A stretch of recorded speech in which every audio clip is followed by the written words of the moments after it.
많은 사람들이 역사를 연구합니다. 그리고 역사를 통해서 아는 지식이 많습니다. 많은 사람들이 역사를 등한시하지 않고 중요하게 여기는 이유가 어디 있을까요? 지나간 역사를 많이 알아서 아는 체를 많이 하고 지식 자랑을 하기 위해서일까요? 그것은 아니리라고 생각합니다. 시간은 흘러갔습니다. 역사 속의 사람들은 다 지나갔습니다. 그러나 그 사람들의 행하는 많은 일들은 이상하게도 리듬을 타고 계속되는 것 같더라고 하는 겁니다.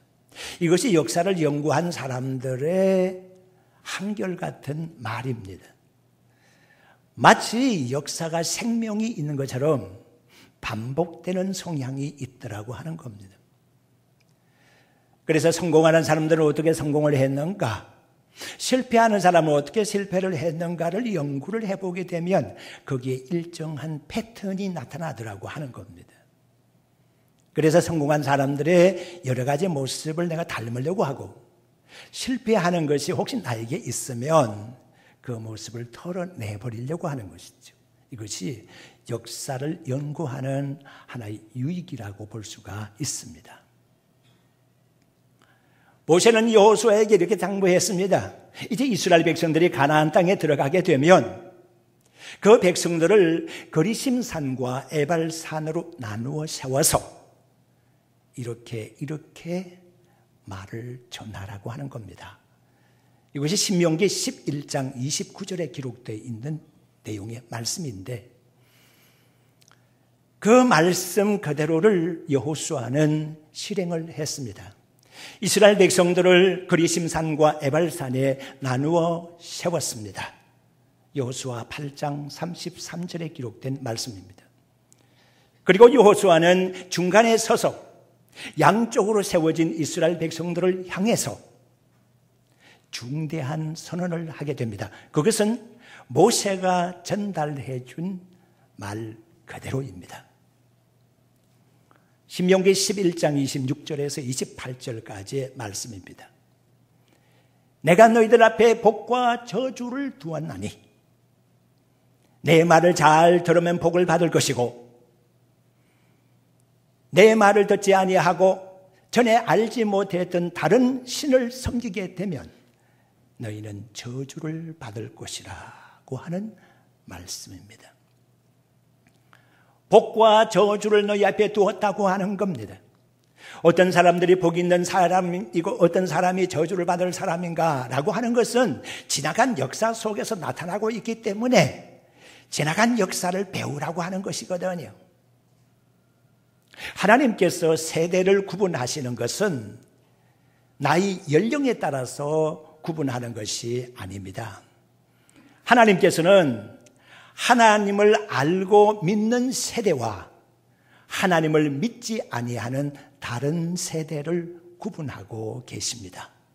이것이 바로 하나님의 의미 있는 세대 구분이라고 생각해 볼 수가 있습니다. 하나님을 아는 사람들은 하나님을 잘 섬김으로 말미암아 하나님께로 가까이 갑니다. 우리 하나님은 복의 원천이기 때문에 그렇습니다.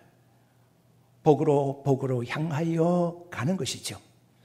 그러나 하나님을 알지 못하는 다른 세대 사람들은 세상으로 향하여 치닫습니다. 그리하여 하나님의 징계와 하나님의 벌을 받게 되는 것이겠죠. 이것이 바로 복과 저주의 경계선이라고 볼 수가 있습니다. 하나님을 아느냐 알지 못하느냐 하는 것입니다. 사사기의 역사를 이렇게 살펴보게 되면 하나님을 알지 못하는 사람들이 나타나게 됩니다. 다른 세대이죠. 그들은 하나님의 말씀을 생각지 아니하고 하나님 앞에서 악한 일을 저지르게 됩니다. 이방인들과 통혼하게 되고 이방인을 사귀게 됩니다. 그리고 다른 신을 숭배하게 됐습니다. 그 일로 말미암아 하나님이 대노하시고 벌을 주시고 책망을 하십니다.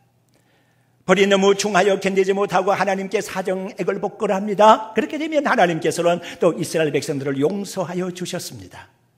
그리하여 그들을 구원하기 위한 사사를 보내주시고 그들에게 해방을 선언합니다. 평화의 시대가 옵니다. 평화의 시대가 오게 되면 이 모든 것이 하나님의 은혜인 줄 알지 못하고 자기들이 잘나서 자기들이 노력해서 그런 줄 알고 또 하나님 앞에서 범죄합니다. 이러한 모양의 패턴이 계속해서 반복되는 것이 사사기의 역사입니다. 어쩌면 이 사사기의 역사는 우리 시대 속에서도 똑같이 진행되고 있는 것이 아닌가 하는 생각을 하게 되는 것이죠. 그리하여 이스라엘 백성들이 범죄했을 때에 하나님께서는 메소포타미아 왕 구산 리사다임을 세워서 이스라엘을 공격하게 만들고 이스라엘을 지배했습니다. 그 기간이 8년간이었다고 했습니다. 이스라엘 백성들이 하나님께 매달렸습니다. 살려달라고.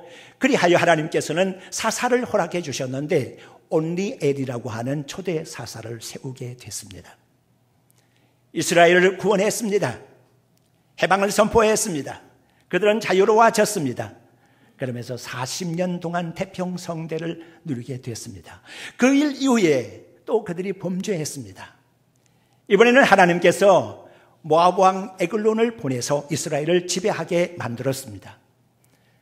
모압 왕은 18년 동안을 지배했습니다. 그러는 가운데 이스라엘은 하나님께 사정했습니다. 살려달라고 했습니다. 우리를 구해달라고 했습니다. 그래서 하나님께서는 또 사사를 세워주셨는데 에훗이라고 하는 사사를 세워주셨습니다. 오늘 이 본문에 나타나고 있는 사람입니다. 에훗이 치리하면서 사사로서 역할을 하면서 80년 동안 평화로웠다고 성서는 기록하고 있습니다. 그리고 그 이후에도 계속 이런 생활의 패턴이 반복되고 있습니다. 오늘은 에훗이라고 하는 사사가 하나님께서 사용하시는 사람이 되었는데 도대체 이 에훗에게는 어떠한 장점이 있었는가? 오른손 전성시대에 왼손밖에 쓸 수 없는 사람이 바로 에훗이었습니다. 오른손 왼손 다 쓸 수 있는데 왼손만 전문적으로 사용하는 왼손잡이라는 뜻이 아닙니다. 오른손을 전혀 쓰지 못하는 장애인이었다고 하는 사실입니다. 그렇지만 에훗이라는 사람의 마음속에는 불붙는 애국심이 있었습니다. 어떻게 하면 이 민족을 구원할 수 있을까 하는 겁니다. 그런 생각했습니다. 생각이 깊은 사람이었습니다. 모압 왕 에글론이라고 하는 사람이 이스라엘을 침범해 들어오면서 암몬과 아말렉 사람들과 연합을 했습니다. 그러니까 지금 이스라엘을 지배하고 있는 세력들은 연합군입니다. 그 가운데 에글론이라는 사람이 중심이 되어 있습니다. 에글론 한 사람만 처단하게 되면 그 연합군은 지리멸렬하게 된다는 사실을 파악하고 있는 사람이었습니다. 어떻게 하면 적장을 처단할 수 있을까를 깊이 생각합니다. 그러면서 그는 철저하게 준비를 한 사람입니다. 믿음의 성도 여러분, 우리가 믿음으로 살아가고 있으면 믿음의 사람일수록 준비는 철저하게 해야 됩니다. 하나님을 철저히 믿는 사람일수록 준비는 더 철저하게 해야 된다는 겁니다. 우리는 지금 훌륭한 교회당에 앉아서 은혜롭게 예배를 드리고 있습니다. 이 건물이 리모델링 된 것 여러분들이 알고 계시죠? 그 이전에 교회 건물이 어떠했다고 하는 것도 여러분들이 알고 계실 겁니다.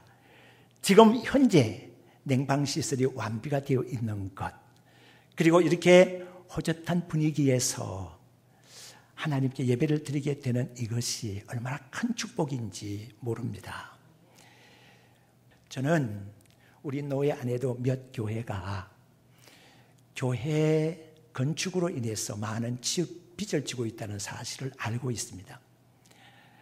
수십억의 빚을, 많게는 수십억의 빚을, 적게는 수억의 빚을 지고 있습니다. 거기에 해당하는 이자가 한 달에 수천에서 수백까지 나가고 있는 실적입니다. 그러니까 성도들이 허탈감에 빠집니다. 하나님께 헌금하는 것이 이자로 빠져나간다고 하는 사실에 허탈한 것이지요.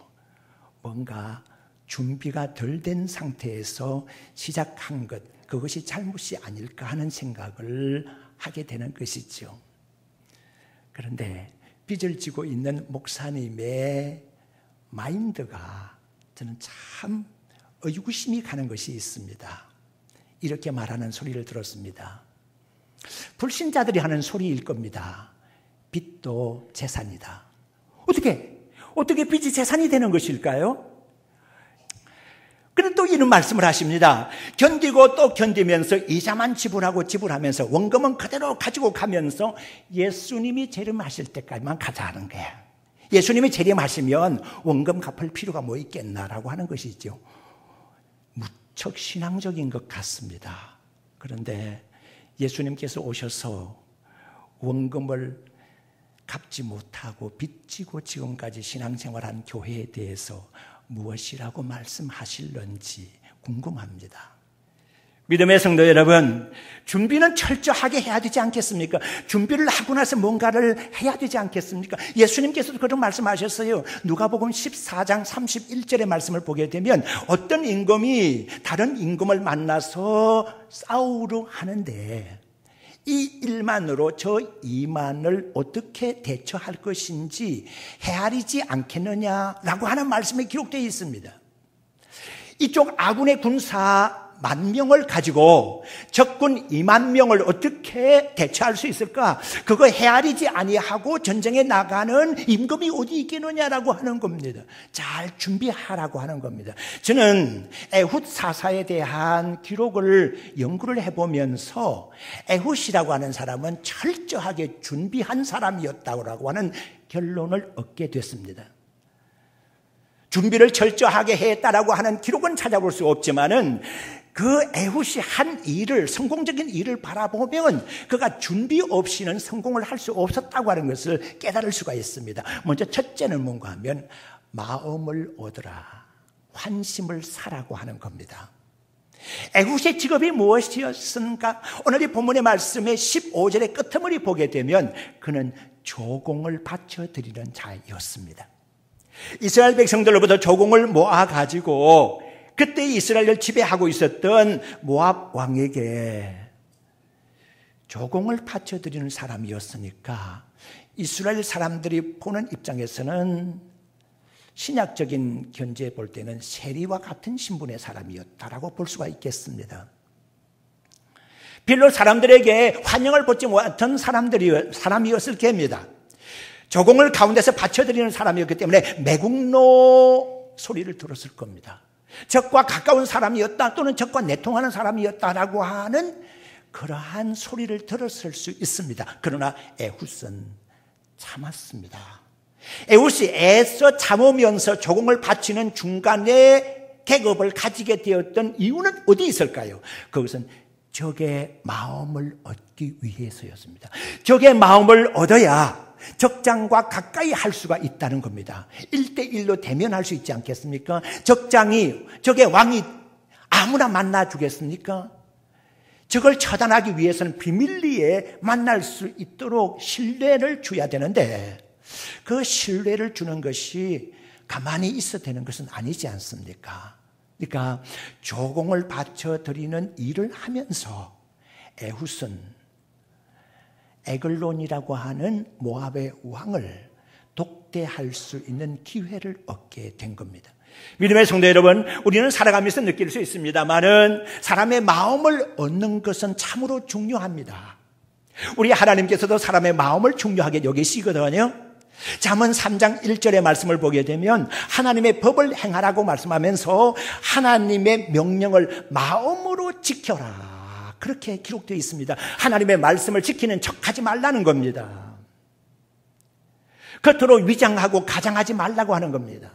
사람들이 볼 때에 잘하는 것처럼, 신앙생활을 잘하는 것처럼 그렇게 보이지만 말라고 하는 겁니다. 정말로 네 마음을 나에게 달라고 하는 겁니다.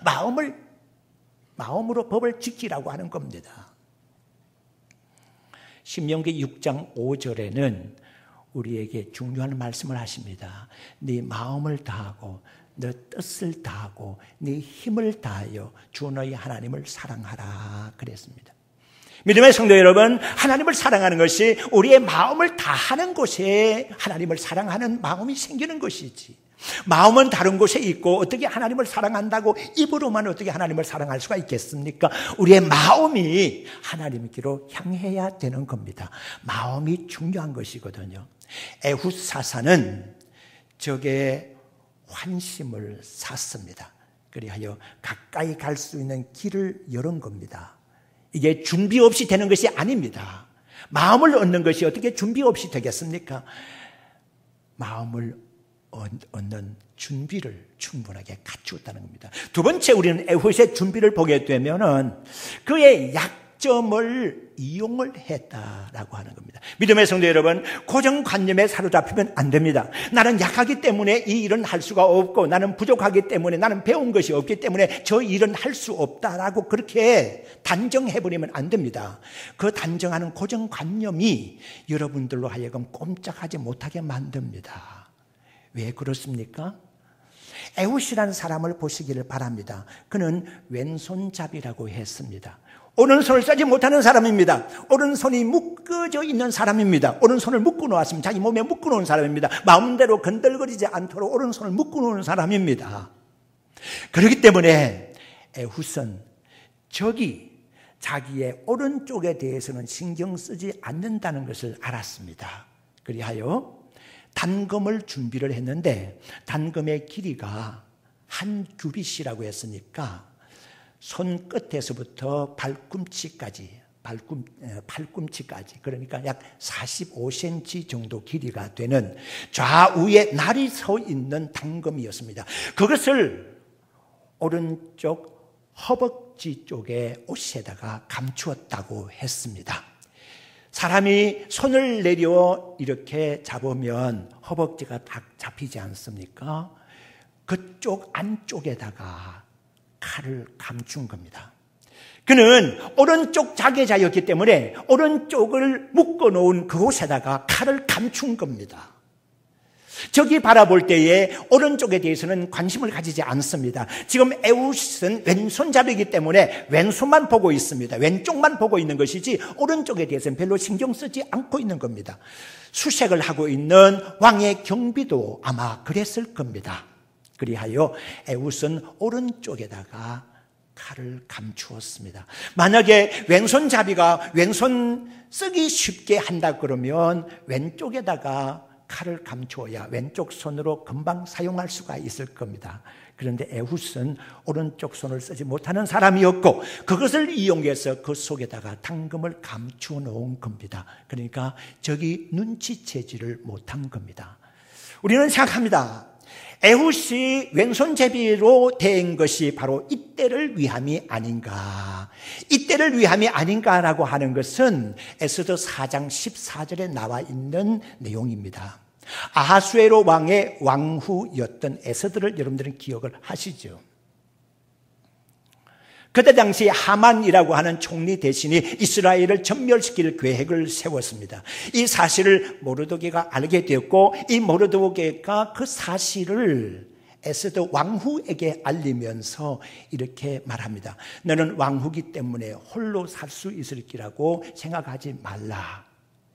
너가 왕후가 된 것이 이때를 위함인지 어떻게 알겠느냐라고 하는 말씀을 하고 있습니다. 믿음의 성도 여러분, 나에게 부족한 것이 있고 나에게 단점이 있고 나에게 약점이 있다고 하면 이것을 활용할 수 있어야 되는데 결정적인 순간에 활용할 수 있는 이용 가치가 있을 수 있다는 사실을 우리는 알아야 합니다. 배우지 못하고 아는 것이 별로 없는 사람이라도 말입니다. 가진 것이 없는 가난한 사람이라도 말입니다. 병들어서 별로 사용 가치가 없이 보이는 사람일지라도 말입니다. 하나님께서는 우리를 통해서 하실 일이 있다는 사실을 알아야 합니다. 세 번째로 중요한 것은 에훗이라는 사람은 자기 훈련을 게을리하지 않은 사람이었다고 하는 사실입니다. 지금 에훗이 왕에게로 가까이 나아갔습니다. 그리고 왕을 일으켜 세워야 합니다. 그리고 왕의 약점이 되는 복부 중심 급소를 정확하게 한 방에 찔러야 합니다. 찌르고 또 찌를 수 있는 상황이 아닙니다. 단번에 성공으로 끝내야 됩니다. 그러려고 하면 칼을 쓸 수 있는 훈련을 해야 되지 않습니까?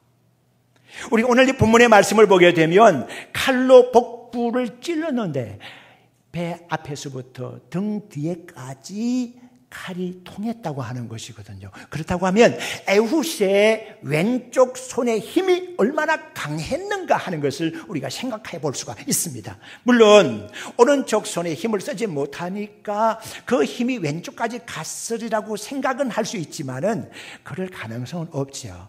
자기가 오른손을 쓸 수 없기 때문에 왼손을 그만큼 연마했다는 겁니다. 애써서 연마를 한 겁니다. 힘써서 연마를 했다는 겁니다.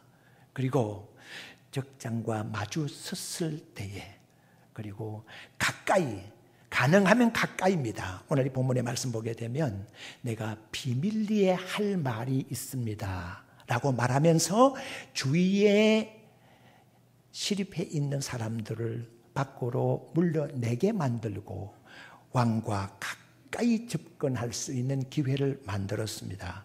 그러면서 에훗이 말합니다. 하나님께서 당신에게 하실 말씀이 있습니다 라고 말했을 때에 에글론이 그 자리에서 일어섰다고 했습니다. 믿음의 성도 여러분, 에훗에게 하나님의 말씀이 주어진 것은 아니겠죠. 자, 그런데 꼭 하나님께서 하시고자 하는 말씀을 내가 들어야 되고 내 입으로 해야만 되는 것은 아닙니다. 이런 뜻입니다. 하나님께서 너를 처단하고 이제 이스라엘 백성들에게 해방을 주시기를, 구원을 주시기를 하나님은 원하신다. 너는 이 시간 죽어야 한다 라고 하는 말을 지금 에훗은 말을 하지는 않았지만 행동에서 옮겨지고 있는 겁니다. 가까이 다가선 에글론에게 단 한 방이었습니다. 찌르고 또 찌르는 것이 아닙니다. 한 번으로 끝내버려야 합니다. 단번에 끝내버려야 합니다. 성공했습니다. 우리는 생각합니다. 에훗의 성공이 우연이 된 것이 아니라는 사실을. 우리는 다윗이 골리앗을 물리치는 사건 속에서도 알 수가 있는 것이 하나님께서는 다윗을 이용하셨는데 다윗이 무엇을 이용했습니까? 그는 목자로서 양을 치면서 물맷돌을 늘 사용을 했습니다. 그로서 야생 짐승을 물리치고 양들을 구했거든요. 바로 그 실력이 다윗에게 있었습니다. 하나님께서는 다윗의 그 실력을 연마하고 또 연마된 그 실력을 활용하셨다는 것 여러분들이 아셔야 합니다. 저는 언젠가 말씀드렸습니다. 사람에게 이마에 정통으로 맞아서 돌이 박히려고 하면 시속 200km 이상은 달려가야 된다. 그런데 세상에 있는 어떤 야구 선수도, 투수도 200km 정도로 던질 수 있는 투수는 없는 거예요. 기껏해야 150, 160이지 200까지는 불가능한 거예요. 그 속도는 인간의 한계거든요. 그렇다고 하면 다윗이 물매로 그렇게 돌렸다고 하는 것, 던졌다고 하는 것은, 던지는 것은 다윗이었지만은 하나님께서 힘을 주시고 그 돌멩이로 하여금 속히 달려가게 한 것은 하나님이 하신 일이거든. 그렇다면 에훗이라고 하는 사람이 칼을 연마를 했고 그것으로 찔르기는 했지만은 에훗의 힘으로 된 것이 아니라 하나님께서 힘을 더해 주셨기 때문에 그것이 가능했다고 하는 겁니다. 믿음의 성도 여러분, 우리는 우리의 약한 부분도 훈련할 수 있어야 합니다. 그러면 하나님께서 활용하는 사람이 될 수가 있습니다. 나는 약하기 때문에, 나는 배운 것이 없기 때문에, 나는 가진 것이 없기 때문에 이렇게 저렇게 일하지 못한다고 하는 말을 주님 앞에 함부로 하지 마십시오. 우리 하나님께서는 에훗이라고 하는 사람, 왼손잡이 오른쪽 장애자를 이렇게 세워서 적장을 제거함으로써 이스라엘을 구원하는 큰 일을 감당하도록 해주셨습니다. 주님께서 나를 쓰시고자 하시면 나는 부족하지만 쓰임받을 수가 있음에 감사하면서 주여 내가 여기 있습니다. 내가 주님께 사용되기를 원합니다. 주여 나를 써주셔서 주님께로 가까이 나가시기를 주의 이름으로 축원합니다.